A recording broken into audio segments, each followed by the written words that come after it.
Êxodo 25, verso 8. A palavra ela diz assim: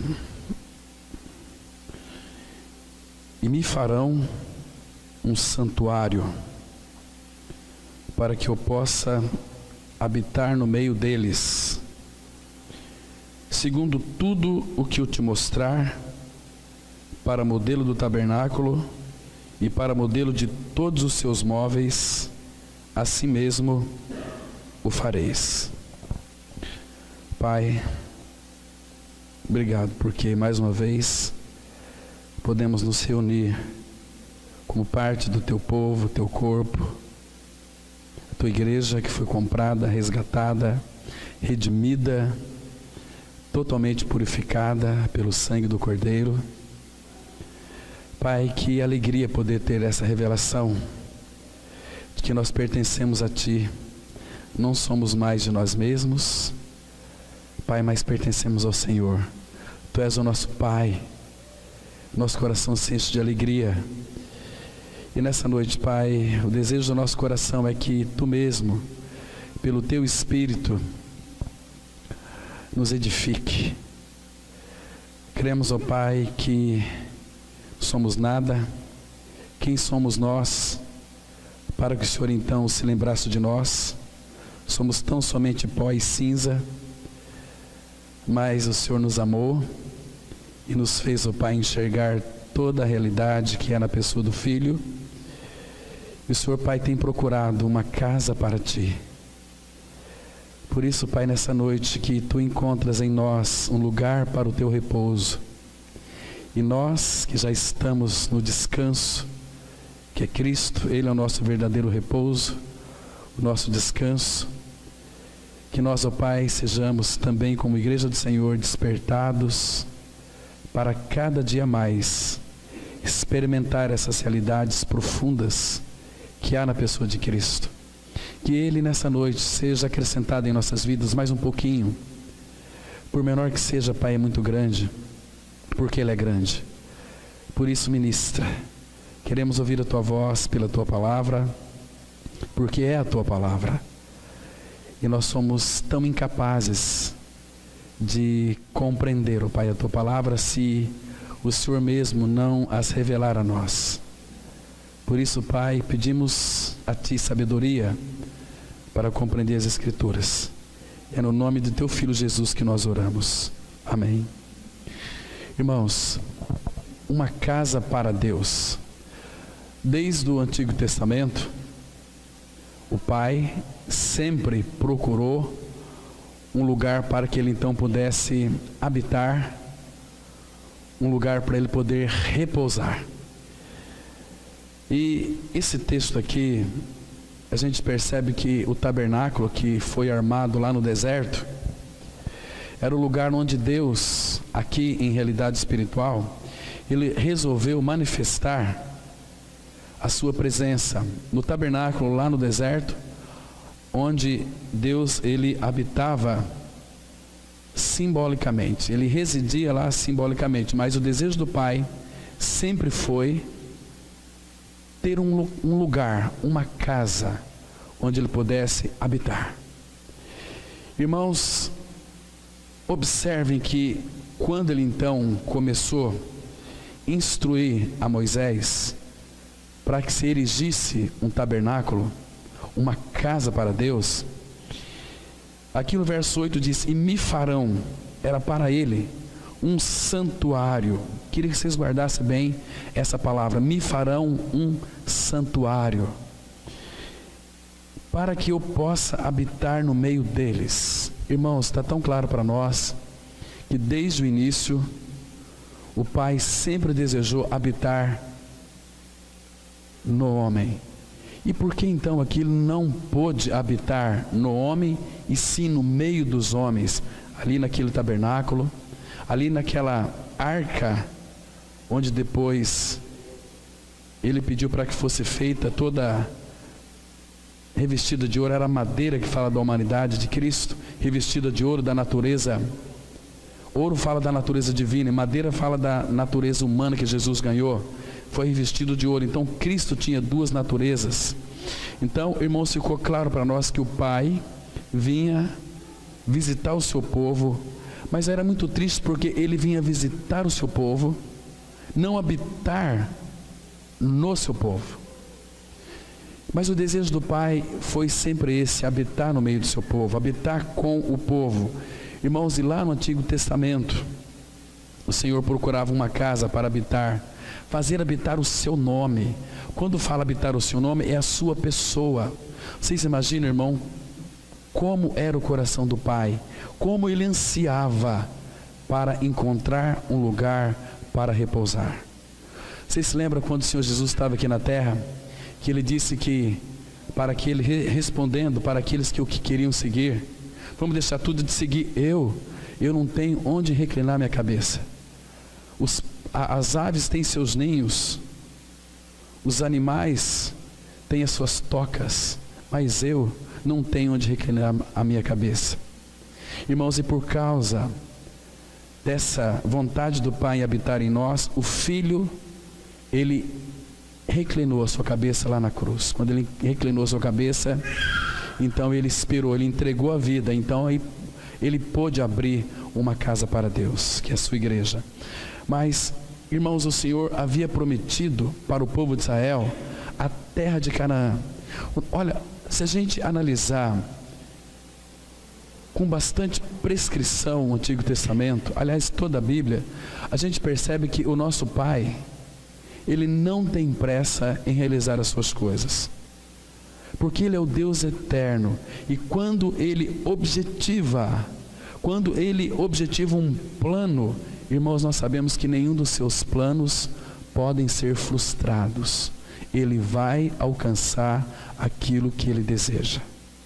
Ele sempre alcançou e sempre vai alcançar. Então ele prometeu para o povo de Israel uma terra chamada Terra de Canaã, que era uma figura tão linda da pessoa de Cristo. Mas era necessário, para que aqueles irmãos chegassem àquela terra, eles tinham que passar pelo Jordão. Então era necessário passar pela morte, porque Jordão significa, ali no original, Jordão é uma descida, é morte. Então o povo, para tomar posse da terra, tinha que atravessar o Jordão, que era a morte. Para entrar na posse da terra de Canaã, eles precisavam de passar pelo Jordão. Nós, irmãos, para entrarmos na posse da nossa terra, que é Cristo, para nós estarmos na terra e a terra está em nós, precisamos também passar pela nossa morte com Cristo. Senão não tem cristianismo autêntico, verdadeiro. Senão nós vamos muitas vezes ficar na Babilônia, como nós estudamos hoje pela manhã. 3 lugares onde o cristão não deve habitar e nunca pode habitar: é o Egito, a Babilônia e no deserto. Nós vimos alguns detalhes fundamentais sobre o perigo, irmãos, de nós muitas vezes acharmos que estamos na terra, em realidade espiritual, mas na realidade mesmo estamos na Babilônia. Babilônia, ela é a mãe de todas as heresias. De lá, da Babilônia, que veio essa chamada igreja organizada. Da Babilônia que veio a coisa chamada sinagoga. Da Babilônia que veio toda aquela imitação do cristianismo, que se parece com o cristianismo. Vocês lerem Apocalipse capítulo 18, vocês vão ver ali as vestes que aquela prostituta Babilônia se vestia. Eram todos ornamentos, irmãos, que de fato aquilo que ela tinha externamente é o que a igreja tem em realidade espiritual internamente. Muito diferente, porque Babilônia é uma aparência de cristianismo. Irmãos, infelizmente muitas pessoas vivem um cristianismo babilônico, um cristianismo de aparência, um cristianismo sem vida, porque não são habitados pelo Senhor, o Senhor da vida. Ele é a vida, Ele é a ressurreição, a vida, Ele é o caminho, Ele é a verdade, Ele é a vida. Então, se não formos habitados por Ele, irmão, nós não temos vida. E para sermos habitados pelo Senhor, é necessário passarmos pela morte. Sem a nossa morte com Cristo, não tem vida de ressurreição, né? Então, era necessário passar pela morte, pelo Jordão, para nós herdarmos a vida, ou seja, a posse daquela terra. Nós vamos perceber, irmãos, que o nosso Pai, Ele está procurando aqui uma casa para fazer habitar o seu nome. Então Ele está trabalhando no seu povo, para que seu povo então possa edificar uma casa para Deus. Nós vamos ver aqui em figuras, depois vamos ver em realidade espiritual, lá no Novo Testamento, para ver se o Pai de fato encontrou uma casa para si. E é maravilhoso. Ele está descrevendo, apontando para a terra. Deuteronômio 12, versículo 7. Lá, irmãos, lá seria o lugar onde o Pai iria aceitar tudo. Lá é a terra de Canaã. Lá, ou seja, Deus só vai aceitar tudo aquilo que nós fizermos em Cristo. Fora de Cristo, irmãos, o Pai não vai aceitar nada. Então, lá comereis perante o Senhor vosso Deus, e vos alegrareis em tudo o que fizerdes. Irmãos, olha que linda figura aqui, um apontamento lá naquela terra de Canaã. A terra de Canaã é uma figura tão linda de Cristo. Lá, e tudo que nós fizermos seria aceito. No que vos tiver abençoado o Senhor vosso Deus. E nós sabemos, segundo Efésios 1:3, que Deus nos abençoa tão somente em Cristo. Fora de Cristo Ele não abençoa ninguém. E o versículo 8: não procedereis em nada segundo estamos fazendo aqui, cada qual tudo o que bem parece aos seus olhos, porque até agora não entraste no descanso e na herança que vos dá o Senhor vosso Deus. Irmãos, aqui nós estamos entendendo claramente que fora de Cristo não tem descanso. Nós vimos hoje pela manhã questão do Egito, aflição. Nesse mundo é aflição. É aflição, nós não vamos encontrar descanso. Vou mostrar para vocês aqui. Olha, lá comereis perante o Senhor vosso Deus e vos alegrareis em tudo que fizerdes. Este lá está apontando para a terra de Canaã, figura de Cristo. O que é a terra de Canaã? Cristo em figura, a plenitude de Cristo, porque essa terra ela é cheia de riqueza. Então nessa terra, tudo que os irmãos, os israelitas faziam nessa terra, eles faziam, é como que se fizessem em Cristo, e lá o Pai os aceitava, né? No que tiver abençoado o Senhor vosso Deus, não procederei em nada segundo estamos fazendo aqui, cada qual tudo o que bem parece aos seus olhos, porque até agora não entraste no descanso e na herança que vos dá o Senhor vosso Deus. Por que eles não entraram no descanso ainda? Sabe por quê? Porque eles estavam ainda no Egito. Tinha saído do Egito e foram para o deserto. Nós vimos hoje, analisando cada detalhe sobre o Egito, deserto, Egito, Babilônia e deserto.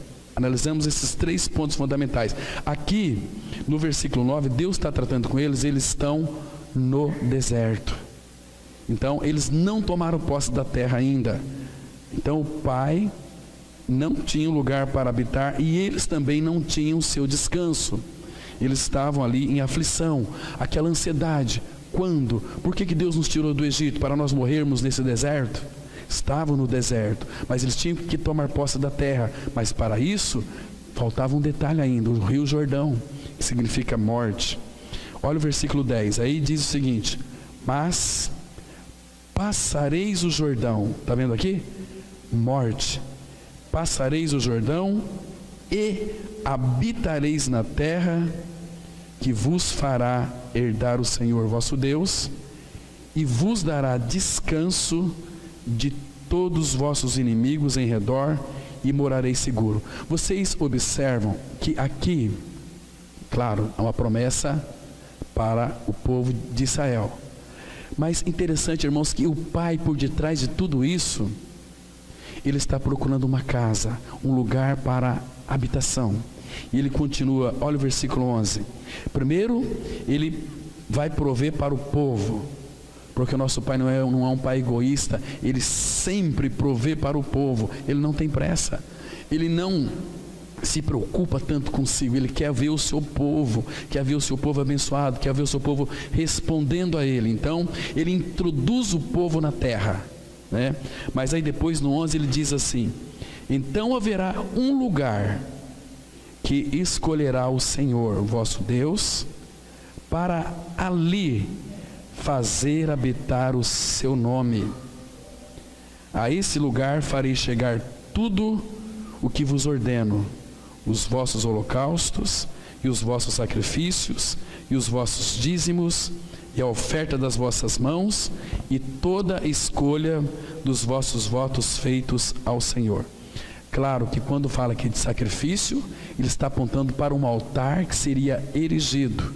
Aí seria o tabernáculo e o altar, mas lá na terra de Canaã, onde ali começaria, o povo poderia ter o seu descanso e Deus encontrar, ainda que no meio do povo, um lugar para fazer habitar o seu nome.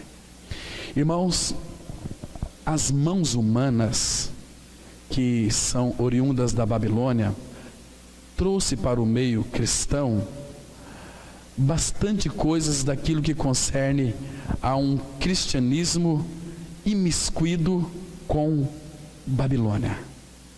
Vamos lá na igreja, isso é Babilônia. Irmãos, esse templo aqui de 4 paredes, isso aqui não é igreja. Isso aqui, de onde que surgiu isso? Surgiu lá da Babilônia.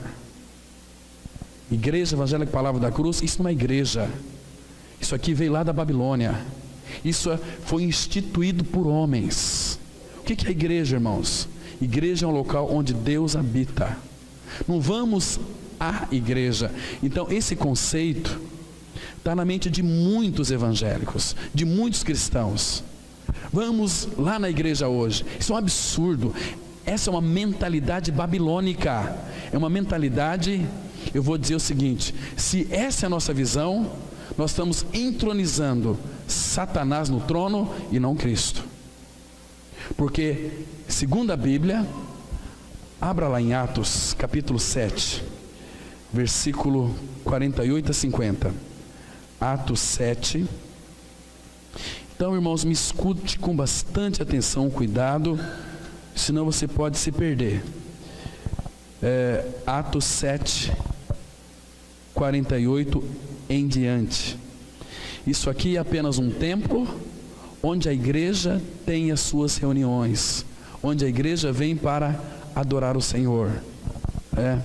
Olha só aqui, versículo 48, Atos 7, 48. Entretanto, não habita o Altíssimo em casas feitas por mãos humanas, como diz o profeta. Aí ele vai citar Isaías 61. O céu é o meu trono, e a terra o estrado dos meus pés. Que casa me edificareis, diz o Senhor? Ou qual é o lugar do meu repouso? Não foi porventura a minha mão que fez todas essas coisas? Está vendo aqui, irmãos, a ideia de templo? Quando Estevão pregou esse sermão, quando ele disse essa palavra aqui, reportou o profeta Isaías, eles ficaram mais furiosos ainda, porque eles tinham o templo como algo sagrado.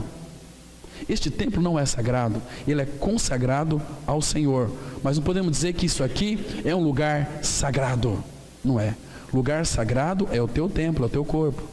Nós somos o templo, a habitação do Espírito. Então, observe aqui que ele não habita em casas feitas por mãos humanas, como diz o profeta. Ele não habita, vamos lá porque lá Deus habita, vamos lá na igreja receber a sua bênção. É um engano isso. Irmãos, isso tem que ser desconstruído de nós. Como é que o Pai pode encontrar em nós então um caminho, ou lugar para habitação, lugar para repousar, se nós temos uma mentalidade totalmente contrária aos seus desígnios? Isso aqui é terrível. Aí nós tornamos uma organização, uma religião humanista e não um cristianismo vivo, né? Então aqui é interessante que a gente saiba de uma coisa, porque, irmãos, o Pai, ele precisa, em primeiro lugar, operar a cruz profundamente em nosso interior, para que, pelo trabalho do Espírito, trabalho da bordadura, desconstrua isso de nós, para que a gente tire da nossa mente esse tipo de conceito totalmente errôneo. Então, nós vamos no templo, na Rua Acre 260, para nos reunir como igreja. Nós somos a igreja, porque, queridos, o lugar do repouso do Pai é na igreja. O lugar de habitação do Pai é na igreja. Igrejas são homens e mulheres que creram em sua morte e ressurreição com Cristo, que estão unidos a Cristo. Aquele que se une ao Senhor é um espírito com Ele. Às vezes as pessoas entram naqueles templos bonitos, lindos, formosos, ornamentados, elas tremem. Aqui Deus habita. A Bíblia diz que Ele não habita em casas. Aqui no original é templos, sinagogas feitas por mãos humanas. O Senhor Jesus condenou isso aqui. Deixa vocês leram aqui que no 48 que Ele não habita o Altíssimo em casas feitas por mãos humanas. Você quer ver uma coisa muito mais terrível do que isso aqui? Abre em Apocalipse capítulo 2, versículo 9. Apocalipse 2, versículo 9. Então, primeiro ele vai escrever aqui a igreja de Esmirna. Diz assim, olha o versículo 9. Apocalipse 2, verso 9. Presta atenção. Conheço a tua tribulação, a tua pobreza, mas tu és rico, e a blasfêmia dos que a si mesmos se declaram judeus e não são, sendo antes sinagoga de Satanás. Nós estamos no templo, estamos seguros? Não estamos seguros. Fora de Cristo não tem segurança. Fora da igreja não tem segurança. Igreja é um organismo vivo, não um templo igual esse aqui. Deus não habita em templos feitos por mãos humanas. Olha só o versículo agora, o versículo 13 desse mesmo capítulo, a igreja em Pérgamo, que diz assim: conheço o lugar em que habitas, onde está o trono de Satanás, e que conservas o meu nome e não negaste a minha fé, ainda nos dias de Antipas, minha testemunha, meu fiel, o qual foi morto entre vós, onde Satanás habita. Está vendo? Essa mentalidade de que Deus habita no templo no qual nós chamamos de igreja. Não habita. Deus habita na igreja, habita em cada um de nós individualmente, que constituímos a igreja. Aí Deus habita. E o que é a igreja? Igreja é Cristo em você, menos você. A cruz nos torna, a cruz, ela nos leva a sermos santos. Estou crucificado com Cristo. Logo, já não sou eu quem vive, mas Cristo vive em mim. Igreja, aí é a igreja. Cristo habita em mim, Cristo habita em você, constituímos a igreja. O que é a igreja? Onde 2 ou 3 estiver reunidos em meu nome, ali estou eu no meio deles. Então, isso é a igreja. Olha aqui, capítulo 3 de Apocalipse, versículo 9. Presta atenção, irmãos. Apocalipse 3, verso 9, diz assim: a igreja Filadélfia: eis que farei que alguns dos que são da sinagoga de Satanás. O que são da sinagoga de Satanás? São membros de igreja.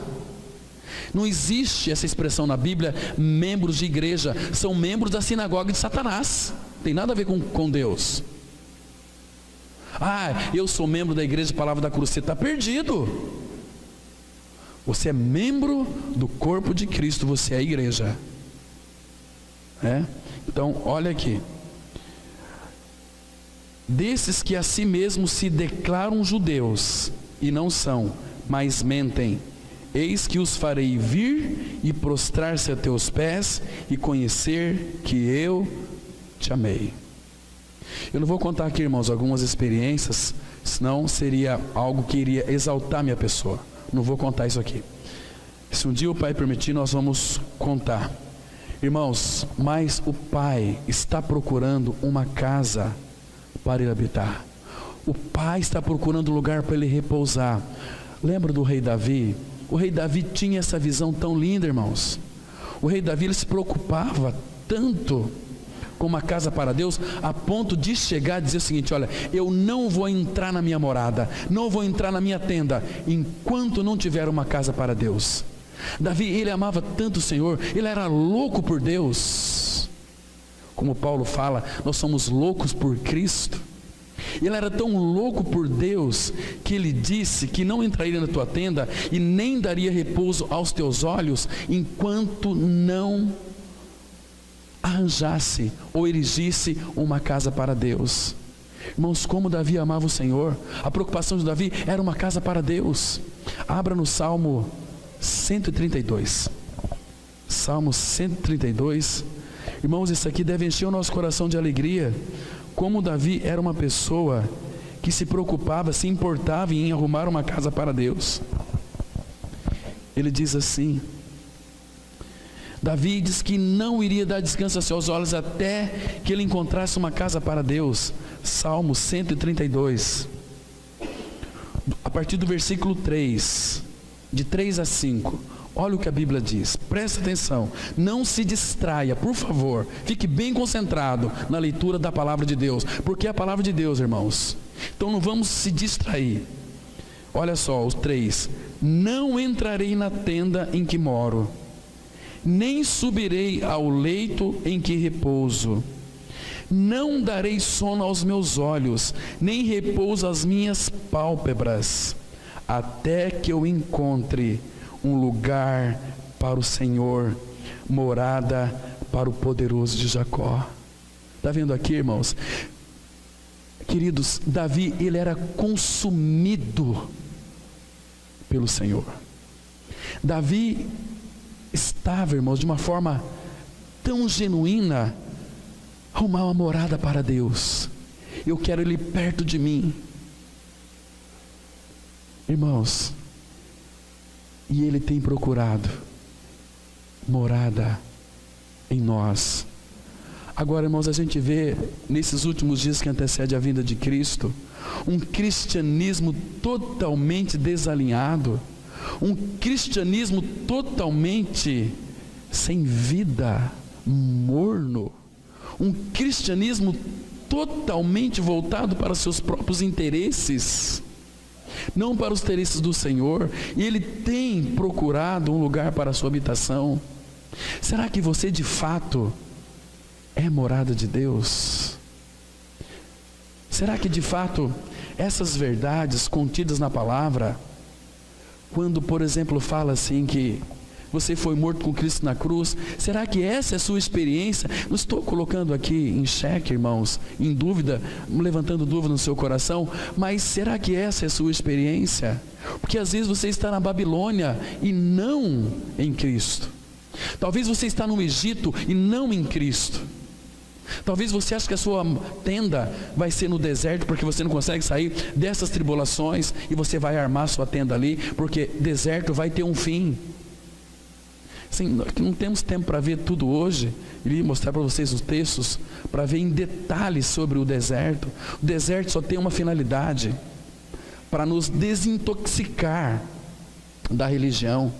Deserto é para nos desconstruir da nossa mentalidade idiota, mesquinha de um cristianismo, que a gente acha que o Deus é o Deus Papai Noel, que tem que nos abençoar.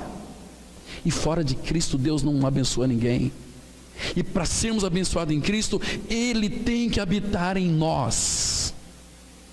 Efésios 1:3 diz assim: bendito Deus e Pai de nosso Senhor Jesus Cristo, que nos tem abençoado com toda sorte de bênçãos espirituais nas regiões celestiais em Cristo. Está vendo? É em Cristo. Nenhuma bênção é fora de Cristo. As bênçãos genuínas, as bênçãos verdadeira. Querido, o Senhor tem procurado uma casa para a sua habitação. Às vezes nós lemos tanto texto da palavra de Deus que enche nosso coração de alegria, mas que esses textos são apenas um conhecimento intelectual que nós temos, não uma realidade espiritual. Por exemplo, abra sua Bíblia em 1 Coríntios capítulo 3, versículo 16 e 17. Nós vemos aqui, irmãos, uma realidade tão linda, mas essa aqui também tem que ser a nossa realidade. 1 Coríntios 3, versículo 16 e 17. Olha que lindo é, irmãos. Qual é o lugar que Deus deseja morar? Qual é o lugar que Deus deseja habitar? Olha aqui, irmãos, veja aqui o santuário, veja aqui o templo. Lembra lá de Êxodo 25:8? Me farão para mim um santuário. Então foi segundo aquilo que o Senhor prescreveu, foi um santuário perfeito. Queridos, a salvação que Cristo realizou naquela cruz foi perfeita. Para que Ele pudesse habitar em nós, Ele teve que então tirar todos os cupins dessa casa velha. Então veja aqui, versículo 16, 1 Coríntios 3, 16. Não sabeis que sois, olha só, essa deve ser a minha, a sua experiência. Não sabeis que sois santuário. A palavra santuário aqui é templo também, templo de Deus. Irmãos, aonde que Deus habita, irmão? Será que é nesse templo?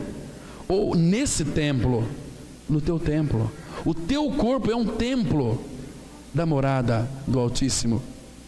Não sabeis que sois santuário de Deus e que o Espírito de Deus habita em vós? Por que ele fez essa pergunta aqui? Porque muitos não sabem, porque essa talvez não seja a experiência de muitos, porque muitos estão vivendo na Babilônia. A Babilônia é uma imitação do cristianismo. Agora, irmãos, olha que lindo, que sois santuário. Ele está dizendo o seguinte, que o meu e o seu corpo é morada de Deus no Espírito. Vá um pouquinho mais para frente, capítulo 6, versículo 19 de 1 Coríntios. De novo, ele vai mostrar para nós aqui, vai falar que o nosso corpo agora é o santuário, né? 1 Coríntios 6, versículo 19, a palavra de Deus diz assim, olha, acaso não sabeis que o vosso corpo é santuário? O que teu corpo é? Você entendeu o que a Bíblia está dizendo aqui? Acaso não sabeis que o vosso corpo é santuário, é morada do Espírito Santo que está em vós, o qual tendes da parte de Deus, e que não sois de vós mesmos? Está vendo? O que teu corpo é, irmão? Morada do Espírito. Morada do Espírito. Isso é maravilhoso. Agora, irmãos, infelizmente, vou dizer uma coisa que é muito sério. Me escute com bastante atenção. Deus não vai habitar em um povo ou em uma pessoa que vive uma vida mesclada com este mundo. Não vai habitar. Deus não vai habitar em uma vida que não tem compromisso com Ele. Deus não vai habitar, irmãos, alguém que de fato não é igreja, alguém que nunca ganhou a experiência de crucificação com Cristo. Deus não vai habitar, porque hoje em dia as pessoas vão para os templos que eles chamam de igreja com uma finalidade assim, olha, vou para lá porque Deus vai melhorar a minha vida, vou lá porque Deus vai me fazer prosperar, vai me dar um carro novo, vai me dar uma casa nova, vai me dar uma empresa nova. Isso é Babilônia. Deus não vai habitar em casa velha. Ele tem que destruir essa casa. O Senhor Jesus, Ele não faz reforma, Ele destrói a nossa velha casa. Ele já profetizou isso. Jeremias 1, versículo 10. Abra lá a palavra, por favor. Vamos acompanhar a leitura. Jeremias capítulo 1, versículo 10. Olha que interessante aqui, irmãos. Leia com cuidado. E depois seria interessante que nós orássemos a respeito desses versículos diante do Senhor, aos pés dele, para que Ele então tornasse isso em realidade espiritual em nossas vidas. Veja assim, versículo 10. Jeremias 1, verso 10. E a palavra diz: olha, que hoje te constituo sobre as nações e sobre os reinos, para arrancares e derribares, para destruíres e arruinares, e também para edificares e para plantares. Está vendo? Primeiro ele vai destruir a sua velha casa. Qual que é a sua velha casa, irmãos? Como é que está a velha casa do homem? A velha casa é uma pessoa que não foi regenerada. Dentro do seu interior está cheio de cupim, está cheio de coisas que não presta. Por exemplo, o que são esses cupins? A tua irritação, a tua língua de fofoqueiro e fofoqueira, a tua maneira de pensar esquisita, de julgar os irmãos. Isso são, como é que chama o que eu falei aqui agora há pouco? Cupins, que apodrece a casa. Você acha que Deus vai habitar numa casa cheia de cupim? Uma casa cheia de espíritos imundos? Está pensando que isso aqui é mentira? Jesus foi muito claro. Mateus capítulo 12, Mateus 12, 43 a 45, veja como está essa casa cheia de cupim. Queridos, uma casa cheia de demônios, misericórdia. Olha só aqui, Mateus 12, 43 ao 45, presta atenção aqui, irmãos. A palavra diz assim, Mateus 12, 43 em diante: quando o espírito imundo sai do homem, anda por lugares áridos, procurando repouso, porém não encontra. Por isso diz: voltarei para a minha casa, para a minha habitação, de onde saí. Presta atenção, irmãos. Todo homem, toda mulher que não tem Cristo, ele é habitado por espírito imundo, diz a palavra aqui. Então, anda por lugares áridos, procurando repouso, porém não encontrando. Por isso diz: voltarei para a minha casa, de onde saí. E tendo voltado, encontra vazia, varrida e ornamentada. Às vezes as pessoas expulsam o demônio de uma pessoa em nome de Jesus, ele vai ter que sair. Mas se não prega o evangelho, aquela casa fica cheia de religião, cheia de doutrinas, cheia de regras. Não faça isso, não faça aquilo. Eu sou um crente, eu sou um evangélico. Coloco o livrão debaixo do braço, é o evangélico, mas sem vida de Cristo. Aí o espírito imundo sai, anda por aí, não encontra lugar, diz: voltarei para a minha casa, de onde saí. E quando volta, encontra a casa bonitinha, varrida, ornamentada. Olha só, vazia, sem vida, vazia, varrida e ornamentada, cheia de doutrina, cheia de regra, uma verdadeira Babilônia.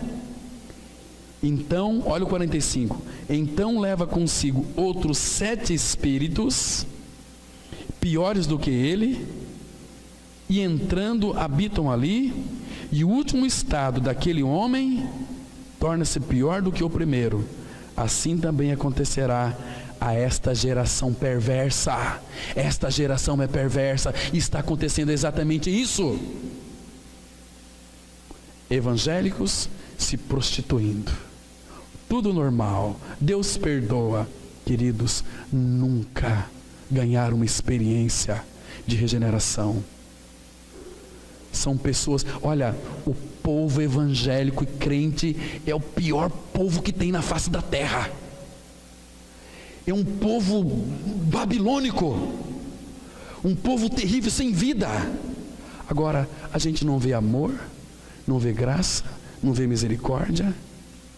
A gente vê as pessoas defendendo as suas denominações, marchando para Jesus, fazendo campanhas porque Deus tem que se curvar a nós. Nós somos a igreja, temos a igreja certa, e quem não está conosco são tudo filhos de Belzebu. Não é assim? Mas essa é a realidade.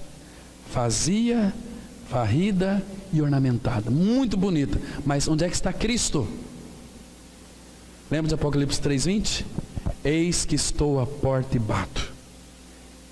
falando para a igreja reunida, Cristo do lado de fora: eis que estou à porta e bato. Se alguém ouvir a minha voz, abrir a porta, entrarei em sua casa, cearei com ele e ele comigo.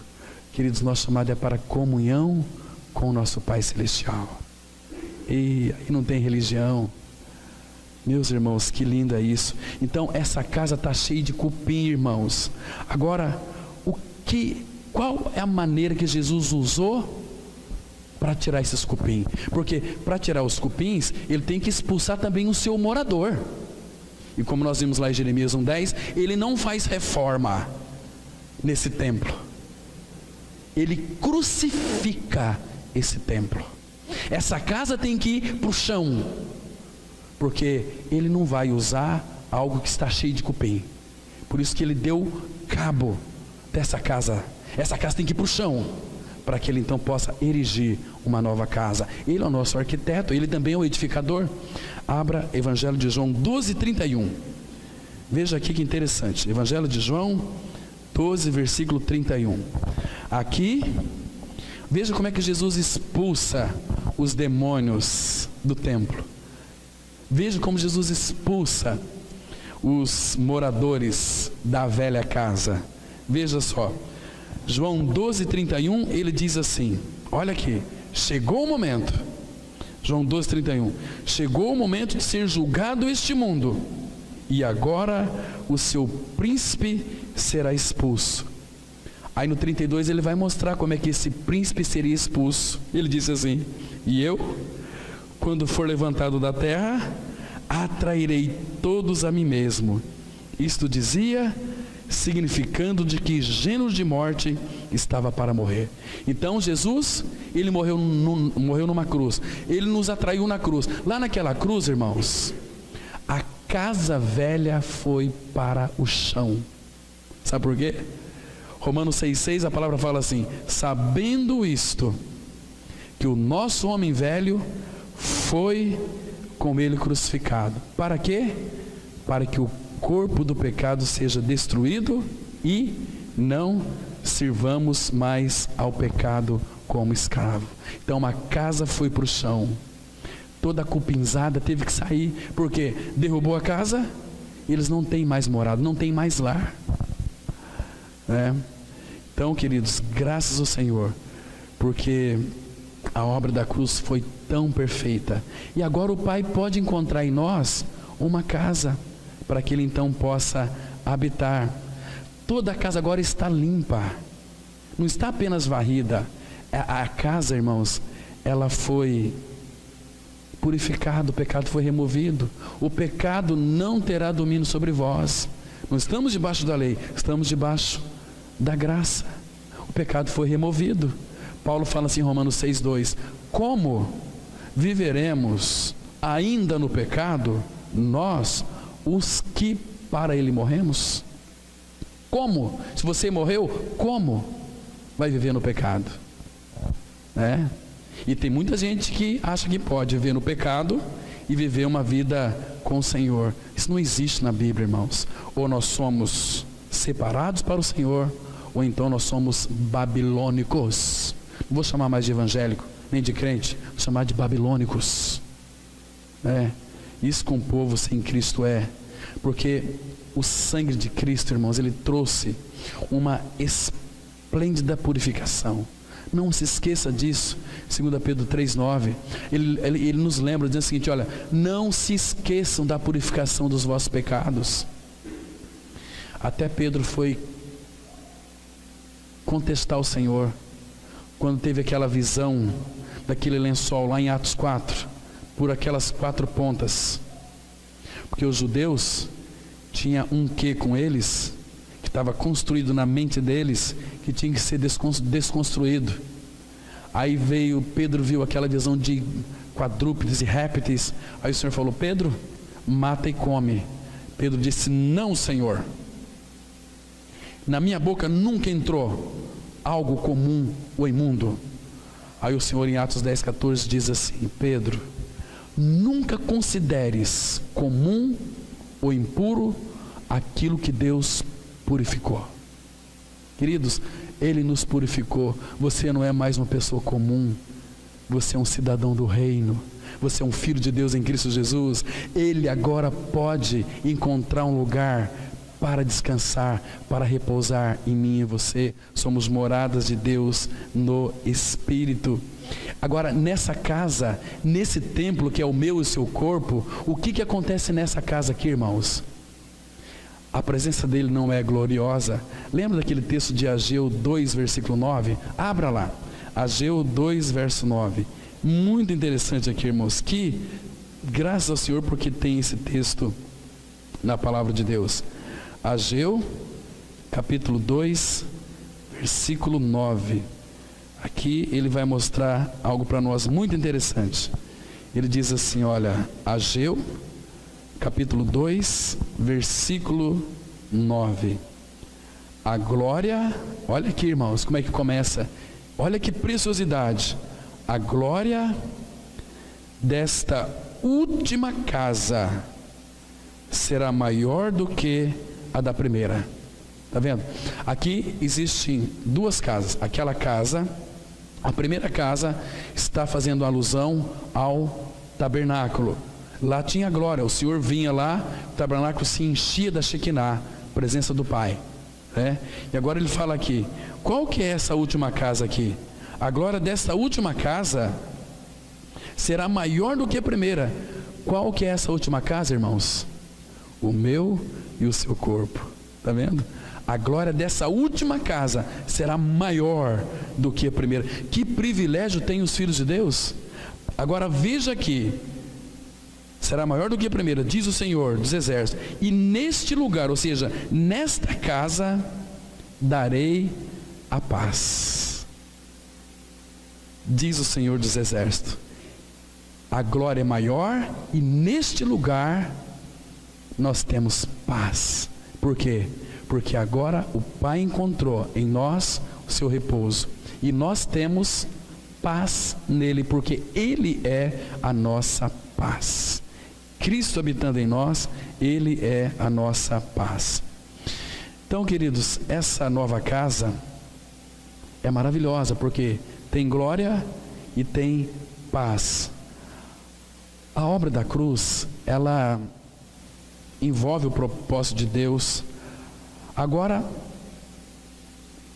o Deus Filho tem uma noiva e o Deus Pai tem uma casa. Que família linda, né? Por isso nós somos famílias bendita do Senhor. Somos mais estrangeiros, somos famílias de Deus. Por quê? Porque o Filho tem uma noiva e o Pai tem uma casa. Somos a noiva de Cristo e somos, eu e você, casa de Deus. Isso é tão lindo, irmãos, tão precioso. Jesus Cristo, Ele não morreu e ressuscitou apenas para libertar você do seu pecado. Ele morreu e ressuscitou para adquirir uma casa em nós para o seu Pai. E a igreja é a casa do Deus vivo. Vamos ler mais um texto? 1 Timóteo 3. 1 Timóteo 3. Irmão, esse texto aqui é muito, muito lindo, graciosíssimo demais, preciosíssimo. 1 Timóteo 3, versículo 14 e 15. Olha, leia com cuidado. Queridos, aprecia isso, desfruta, porque isso é para nós, a igreja de Cristo. Veja aqui, veja se o Pai encontrou sua casa. 1 Timóteo 3, 14 e 15. Escrevo-te estas coisas, esperando ir ver-te em breve. Agora presta atenção, desfruta, para que, se eu tardar, fique cientes de como se deve proceder na casa de Deus que é a igreja do Deus vivo. Aleluia! Oh, irmãos, entende o que é a igreja, irmãos? Entendeu agora o que é a igreja? Igreja, o que é a casa de Deus? É a igreja do Deus vivo. É eu e você que cremos no Senhor Jesus. Isso é muito lindo, isso é precioso. Agora o Pai tem uma casa para si. Irmãos, e nós sabemos que, abra lá em Hebreus capítulo 11, versículo 10. Agora veja o que ele está fazendo com essa casa. Hebreus 11, versículo 10.